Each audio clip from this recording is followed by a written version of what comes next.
آپ کو لگتا ہے کہ یہ حکومت وقت کے لیے بھی اب تھوڑا سا بیک فٹ پہ گئی ہے اور یہ عمران خان صاحب کی جیت ہے؟ کیونکہ اب انہوں نے جو دو آپشنز جس کا وہ ذکر کر رہے ہیں کہ اگر اب بھی قوم جو ہے وہ نہ سمجھی تو شاید حالات جو ہیں وہ کنٹرول سے باہر ہو جائیں گے اور پھر یہ ریورس نہیں ہو سکتے۔ ہاشمی صاحب، 221 رہنما اب ایسے ہو گئے ہیں پی ٹی آئی کے جو کہ موجودہ قومی اسمبلی، اس سے پہلے صوبائی اسمبلیوں کے یا موجودہ صوبائی اسمبلیوں کے ممبر تھے، جنہوں نے تحریک انصاف کو اور عمران خان صاحب کو چھوڑنے کا اعلان کیا۔ 221 سے زائد۔ اور آج ہی کے دن میں ایک سروے آیا ہے، عمران خان صاحب کی بات کو کنیکٹ کر لیں اس سروے کے ساتھ۔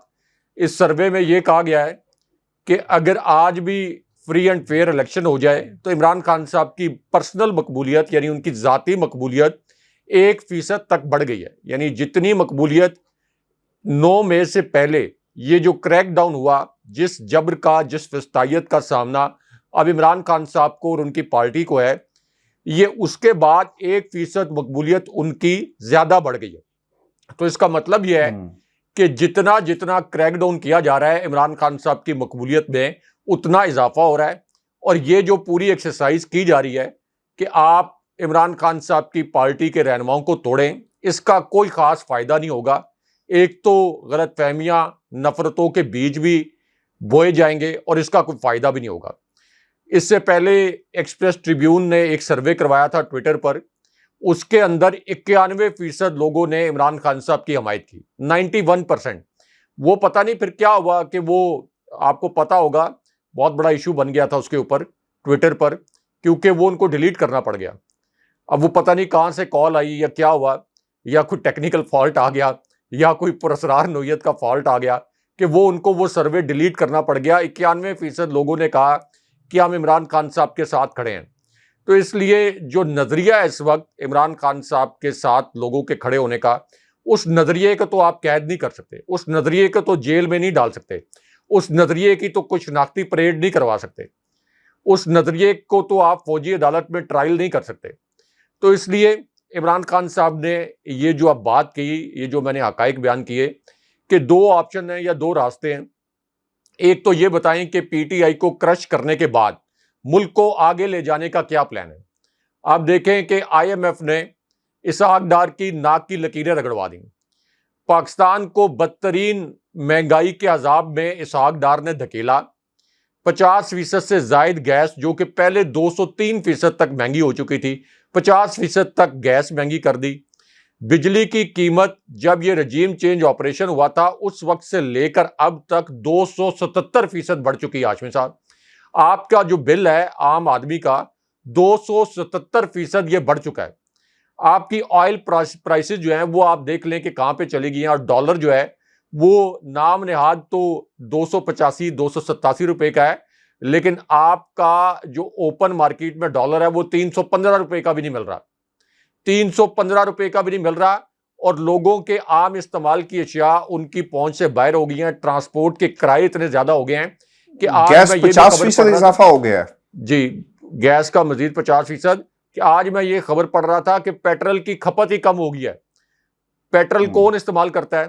عام آدمی تو بالکل، جو عام آدمی ہے وہ تو ظاہر ہے کہ ٹرانسپورٹ، پبلک ٹرانسپورٹ استعمال کرتا ہے، لیکن اب اچھے اچھے لوگ جن کی اچھی اچھی آمدن تھی، تو آپ کی اپر مڈل کلاس اور ہائر کلاس بھی پیٹرول کی کھپت ہی کم ہو گئی ہے، پیٹرول استعمال کرنے کی سخت نہیں رہی۔ تو اب یہ بتائیں کہ آگے پلان کیا ہے کہ عمران خان صاحب کو اور ان کی پارٹی کو کرش کرنے سے اگر تو ملک آگے جا رہا ہے، اگر تو آگے کو پلان نظر آ رہا ہے، تو پھر تو یہ عمران خان صاحب کہتے ہیں کہ چلے میں فی الحال سائیڈ پہ ہو جاتا ہوں، آپ ملک کو آگے لے جائیں اور بتائیں کہ پلان کیا ہے۔ آگے تو کوئی پلان نہیں ہے، آگے تو مکمل طور پر ایک اندھیری سرنگ ہے، سرنگ کے پار کسی قسم کی روشنی نہیں ہے۔ اس وقت انٹرنیشنل لیول پر جو انسانی حقوق کی خلاف ورزیاں پاکستان کے اندر ہو رہی ہیں، انٹرنیشنل لیول پر اس کے اوپر مذمت کی جا رہی ہے، قراردادیں پاس ہو رہی ہیں مختلف پارلیمنٹس کے اندر، مختلف جو عالمی فورمز ہیں وہاں پر، اور جو انٹرنیشنل میڈیا ہے وہ یہ کہہ رہا ہے کہ پاکستان انسانی حقوق کی بدترین خلاف ورزیوں کے ادوار سے گزر رہا ہے۔ اس میں فائدہ کس کا ہو رہا ہے؟ فائدہ تو شہباز شریف کو ہو رہا ہے۔ لیکن نقصان کس کا ہو رہا ہے؟ نقصان ہو رہا ہے ریاست کا، پاکستانی اداروں کا. اسی طرح نقصان یہ ہو رہا ہے کہ تاثر یہ بن رہا ہے کہ پی ڈی ایم اس وقت پاکستان کی اسٹیبلشمنٹ کو یا پاکستان کی فوج کو استعمال کرنے کی کوشش کر رہی ہے سب سے مقبول لیڈر اور سب سے مقبول پارٹی کے خلاف. تو یہ تو سچویشن کبھی بھی کسی بھی فوج کے لیے، کسی بھی ادارے کے لیے اچھی نہیں ہے، کیونکہ army chief general Asif Munir نے یہ بڑا زبردست فکرہ کہا، ایک مرتبہ نہیں بلکہ 2-3 مرتبہ، کہ فوج اپنی طاقت عوام سے حاصل کرتی ہے. اور پھر D G I S P R کا ایک فکرہ، یعنی 2 فکرے جو ہیں وہ پچھلے ہاشمی صاحب 1 مہینے کے اندر مجھے بڑے شاندار لگے. ایک تو عمران خان صاحب کا وہ جملہ کہ اگر آپ اپنی فوج سے جنگ لڑ کر جیت بھی جائیں تو آپ کی ریاست ہار جاتی ہے. اور D G I S P R کا وہ فکرہ جس میں انہوں نے کمال روانی کے ساتھ یہ الفاظ بولے کہ فوج اگر کسی ایک فرقے کی حمایت کرے، ایک سیاسی جماعت کی حمایت کرے، کسی ایک علاقے کی فوج بن جائے، ایک کسی خاص لسانیت کی فوج بن جائے، کسی شہری علاقے کی فوج بن جائے، دیہات کی فوج بن جائے، تو اس ملک میں انتشار پھیلتا ہے.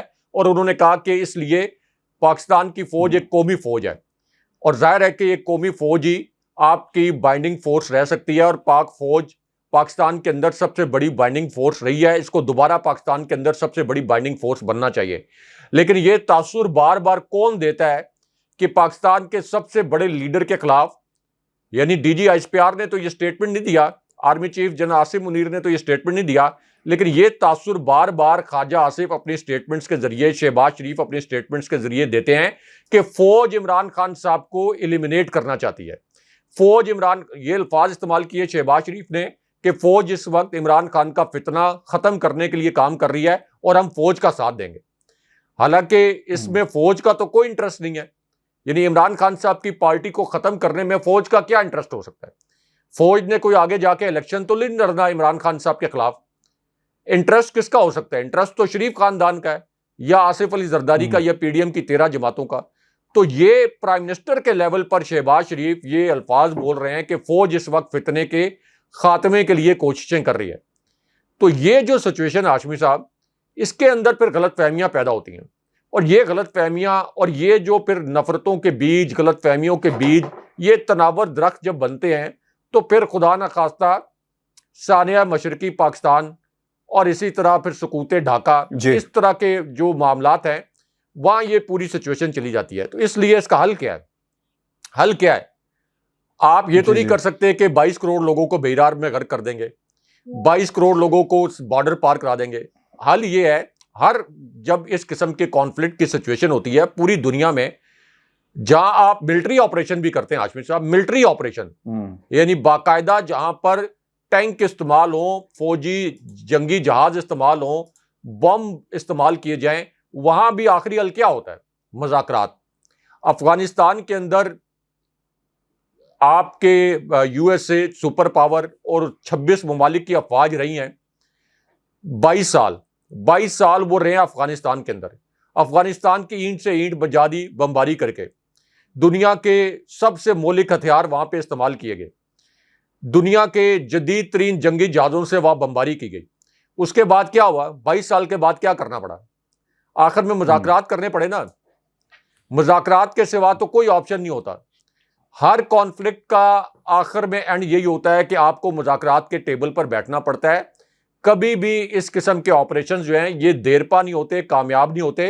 اور ہاشمی صاحب یہ جب زخم لگتے ہیں نا، یہ زخم لگتے ہیں، میں آپ کو یہ مثال دے رہا ہوں کہ زخم جب بھر بھی جائے نا وہ نشان چھوڑ جاتا ہے کسی کے. یعنی یہ میں عام لوگوں کو اس لیے سمجھا رہا ہوں کہ ہمارے جو ویورز ہیں، میں آپ، ہمارے جسم پر کبھی کوئی زخم لگے گہرا، وہ بھر جاتا ہے.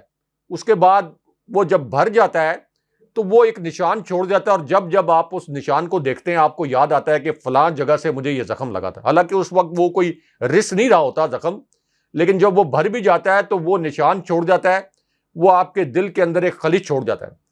تو اس لیے اس وقت یہ ریاست کے سینے پر زخم لگ رہے ہیں. کوئی بھی مقبول جماعت ہوتی، یعنی نون لیگ، اگر عمران خان صاحب کی جگہ نون لیگ کی جماعت ہوتی تب بھی یہ اتنا ہی قابل مذمت تھا اگر یہ کریک ڈاؤن اس طرح ہوتا. یہ پیپلز پارٹی کے خلاف کریک ڈاؤن اس طرح ہو رہا ہوتا اور عمران خان صاحب کر رہے ہوتے تو عمران خان صاحب کو بھی ہم مذمت کرتے کہ عمران خان صاحب کو یہ نہیں کرنا چاہیے تھا. عمران خان صاحب نون لیگ کے لوگوں کو اور نون لیگ کو کرش کر رہے ہوتے تو ہم عمران خان صاحب کی بھی مذمت کرتے. بالکل، اس پہ ایک بات جو نا شاہد خاقان عباسی صاحب نے کہی ہے، اور وہ یہ کہتے ہیں کہ مذاکرات کے بغیر اگر ہم انتخابات میں گئے تو شاید یہ نہیں اچھا ہوگا، اور انتخابات ملتوی ہونا بھی ملک کے لیے اچھا نہیں ہوگا۔ میرا خیال ہے کہ وہ جو پولیٹیکل فورسز ہیں انہیں بھی کہیں نہ کہیں احساس یہ ہے کہ ہمیں تیسری طاقت کو، جس کا نام تیسرا فارمولہ یا تیسری طاقت بلاول نے رکھا تھا، اگر انہیں اسپیس دے دی گئی تو شاید جمہوریت ان لوگوں کے ہاتھوں ہمیشہ کے لیے دفن ہو جائے گی۔ دیکھیں ہاشمی صاحب، ایک تو army chief general Asim Munir یہ اعلان بھی کر چکے ہیں، اور D G I S P R کا ایک میں سٹیٹمنٹ دیکھ رہا تھا جیو نیوز پر، جس میں انہوں نے کہا کہ سوال ہی نہیں پیدا ہوتا کہ army chief general Asim Munir کوئی مارشل لا اناؤنس کریں اور ہم کوئی نظام کو لپیٹ دیں۔ یہ صرف اور صرف عمران خان صاحب کو ڈرانے کے لیے، کیونکہ عمران خان صاحب کے نروز جو ہیں بڑے سٹرونگ ہیں، سٹیل نروز ہیں ان کے، فولادی اعصاب ہیں، تو ان کو دھمکانے کے لیے، ان کو ڈرانے کے لیے یہ خواجہ آصف اس قسم کے سٹیٹمنٹ دیتے رہتے ہیں۔ ایک تو یہ عملی طور پر یعنی سول مارشل لا تو آپ کا پہلے ہی نافذ ہے، لیکن مارشل لا یعنی اس صورت میں کہ فوج ٹیک اوور کر لے، یہ نہیں ہو سکتا۔ اس وقت انٹرنیشنل لیول پر بھی یہ ماحول نہیں ہے، تو ایک تو یہ بڑا امپورٹنٹ فیکٹر ہے۔ دوسرا، شاہد خاقان عباسی اصل میں شریف خاندان کے خلاف ایک طرح سے وعدہ معاف گواہ بنے ہوئے ہیں، کیونکہ وہ یہ کہہ رہے ہیں کہ اگر الیکشن اگر آپ نے ڈیلے کیا تو اس کے تباہ کن نتائج پاکستان کی سیاست پر اور پاکستان کے سیاسی نظام پر اس طرح سے مرتب ہوں گے کہ آگے ایک ایگزامپل سیٹ ہو جائے گی۔ آگے جس کی بھی حکومت آئے گی، یعنی نون لیگ کتنے عرصے تک حکومت میں رہے گی، اسٹیبلشمنٹ کے پلانز تو پچھلے 75 سال میں ہر 2 سال کے بعد اسٹیبلشمنٹ کا پلان بدل جاتا ہے، ہر 2 سال کے بعد ان کا پلان بدلتا ہے ہماری اسٹیبلشمنٹ کا۔ 90 کی دہائی میں ہر 2 سال کے بعد کبھی بے نظیر ان کو اچھی لگتی تھی، کبھی ان کو نواز شریف اچھے لگتے تھے، کبھی بی بی شہید کو لے آتے تھے، کبھی نواز شریف کو لے آتے تھے۔ ابھی آپ دیکھ لیں کہ پہلے 2.5 سال کے بعد ہی، 3 سال کے بعد ہی عمران خان صاحب کو جناب باجوہ نے رخصت کر دیا، نواز شریف کو لے آئے۔ ابھی ہو سکتا ہے کہ 2 سال کے بعد پھر جو ہے یہ شریف خاندان جو ہے یہ زیر اعتاب آ جائے، اور پھر دوبارہ سے نون لیگ زیر اعتاب آ جائے، اور یہ پیپلز پارٹی زیر اعتاب آ جائے۔ تو ہاشمی صاحب یہ اس لیے شاہد خاقان عباسی ان کو وارن کر رہے ہیں کہ اسٹیبلشمنٹ کی پالیسیز بدلتے ہوئے دیر نہیں لگتی۔ صرف ایک کوئی واقعہ ہوتا ہے، ایک واقعہ ڈان لیگز کا ایک واقعہ ہوا تھا، پرویز رشید نے اور اسی طرح پرویز رشید نے اور طارق فاطمی نے، جو امریکہ میں پاکستان کے اس سے پہلے سفیر بھی رہے، تو ڈان لیگز کی جو سازش کی تھی، اس ایک سازش نے شریف خاندان کی حکومت کو جڑوں سے ہلا دیا تھا، نواز شریف کی حکومت کو۔ اور وہاں پر جا کے پرائم منسٹر آفس میں جا کے بیٹھ گئے تھے، پرائم منسٹر ہاؤس میں جا کے army chief general Raheel Sharif, اور انہوں نے کہا تھا کہ اس کی انویسٹیگیشن کریں۔ ہاشمی صاحب آپ کو یاد ہوگا کہ آپ دنیا نیوز ہیڈ آفس میں تھے، میں اسلام آباد کا بیورو چیف تھا، تو مجھے ذرائع سے خبر یہ مل گئی کہ army chief general Raheel Sharif نے یہ کہا ہے کہ یہ پیناما کا ایشو بھی ریزالو کریں اور یہ ڈان لیگز کا بھی۔ تو وہ خبر میں نے دے دی، اس خبر کے بعد اسلام آباد میں میرا جینا آرام کر دیا ان لوگوں نے۔ اتنے کوئی دھمکی آمیز کالز، پرائم منسٹر ہاؤس میں تو میرا داخلہ ہی بند کر دیا۔ لیکن اس میں ہاشمی صاحب اگلے دن یعنی جب میں نے خبر دی، پہلے تو انہوں نے سارے چینلز کے اوپر یہ پروپیگنڈا بھی کرایا کہ یہ کوئی خبر ٹھیک نہیں ہے، حالانکہ وہ ذرائع سے اس کی تصدیق ہوئی تھی۔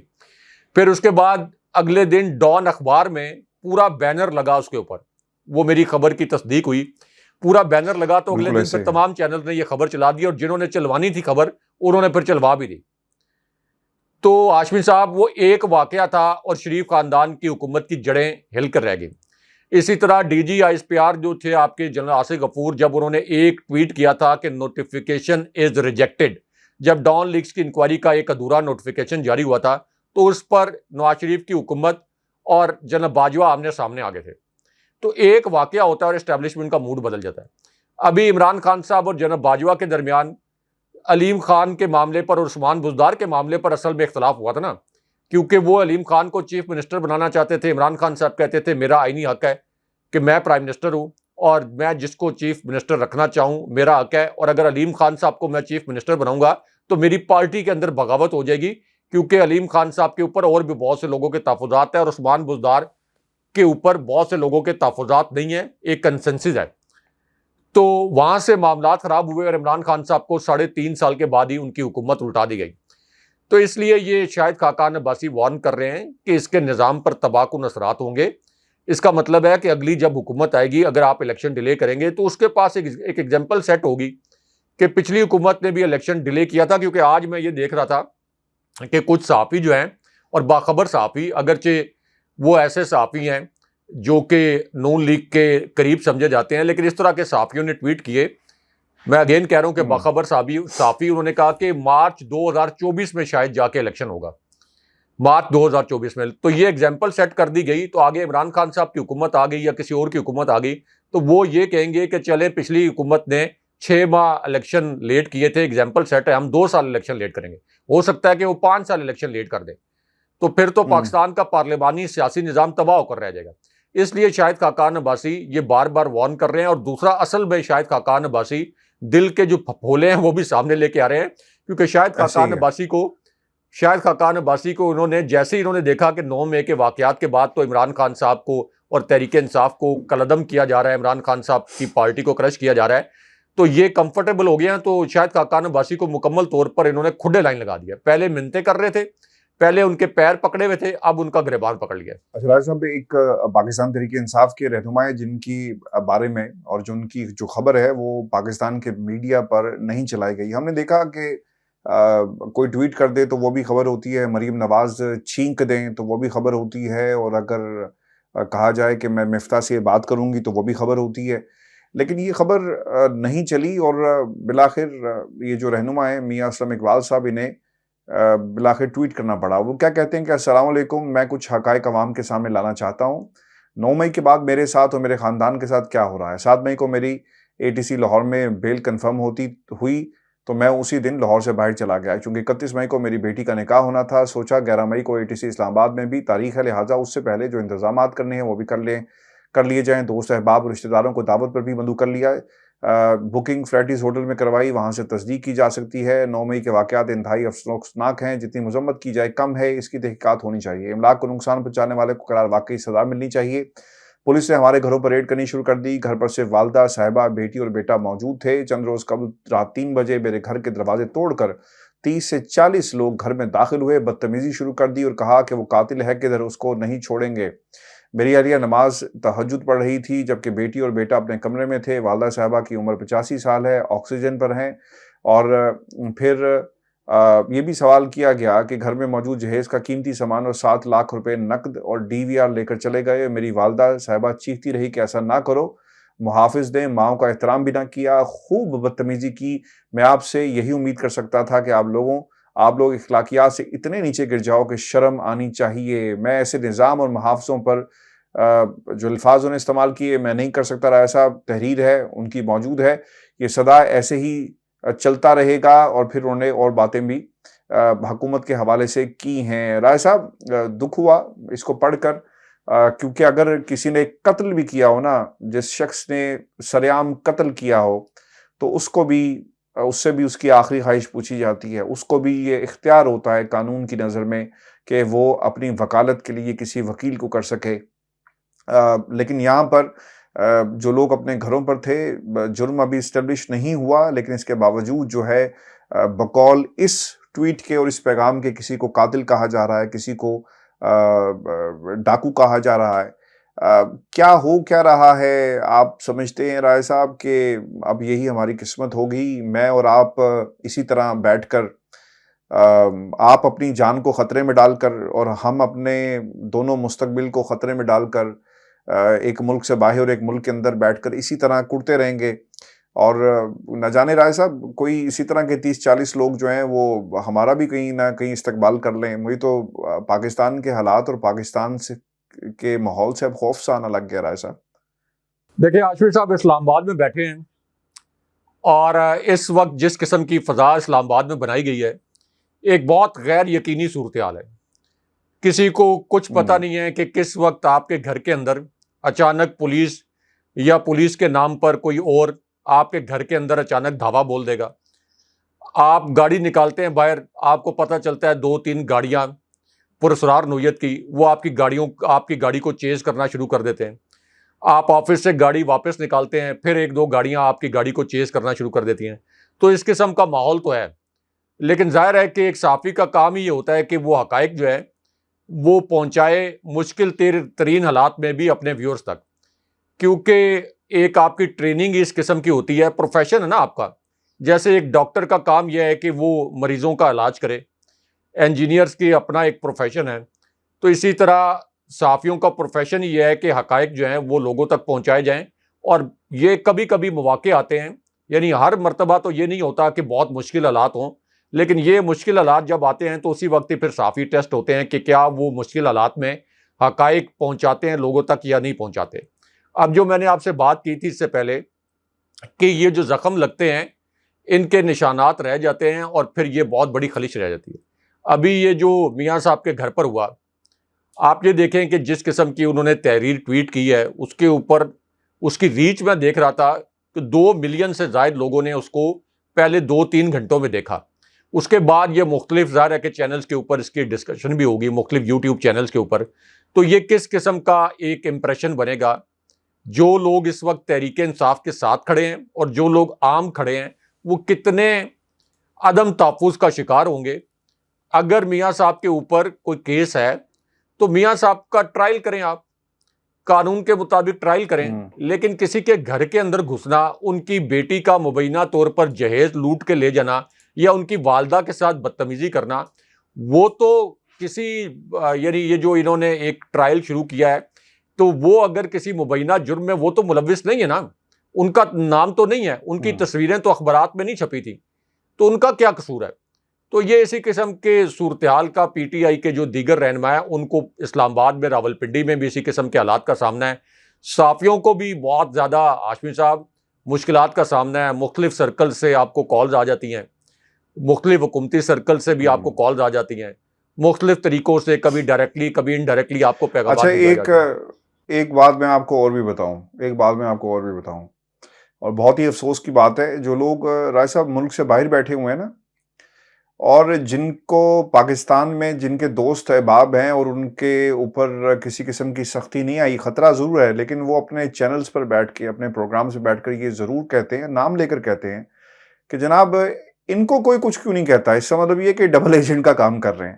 مجھے بہت ہی افسوس ہوا بہت سارے لوگوں کے جو پاکستان سے باہر بیٹھ کر اس قسم کا بیانیہ بنا رہے ہیں. ضروری نہیں کہ آپ ریڈ لائن کو کراس کر کے ہی جرنلزم کر سکتے ہیں.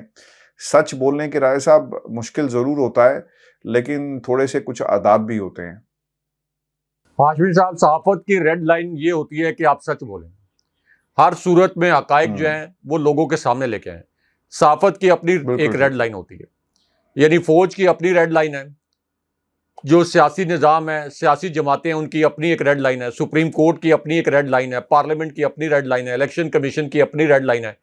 تو صحافت کی ریڈ لائن یہی ہوتی ہے کہ ہمیشہ آپ حقائق لوگوں تک پہنچائیں. وہ حقائق کبھی ایک فریق کے لیے تلخ ہو سکتے ہیں، کبھی دوسرے فریق کے لیے تلخ ہو سکتے ہیں.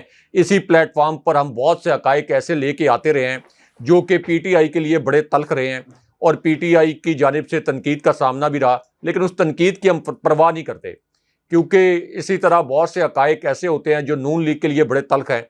تو یہ تنقید سے گھبرا کر یا خوف کی فضا سے گھبرا کر اگر وہ صحافی حقائق چھپانا شروع کر دیں تو وہ آپ کو اندر سے ایک خلش ہوتی ہے، ایک اندر جو ہے نا آپ کو اندر خلش ہوتی ہے کہ آپ کا تو کام ہی ہے نا، اور تو کوئی کام آتا ہی نہیں ہمیں، اور کوئی کام نہیں آتا.